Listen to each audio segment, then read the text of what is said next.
Hello everyone, બાળકોમાં fluoride ટ્રીટમેન્ટનું શું ઇમ્પોર્ટન્સ છે આજે આપણે ડિસ્કસ કરીશું. Number 1, strengthens the enamel.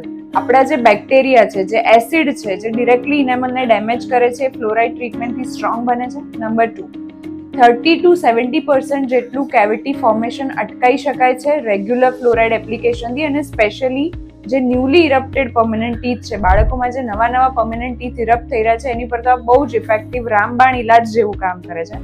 Number 3, cost effective છે અને કમ્ફર્ટેબલ છે. અગર આપણે આને નોર્મલ કેવિટી વાળી ટ્રીટમેન્ટ સાથે કમ્પેર કરીએ તો એની કમ્પેરિઝનમાં બહુ જ કમ્ફર્ટેબલ છે. બાળકે નોર્મલ ચેર પર સૂઈ જવાનું છે અને ફ્લોરાઇડ એપ્લિકેશન થશે.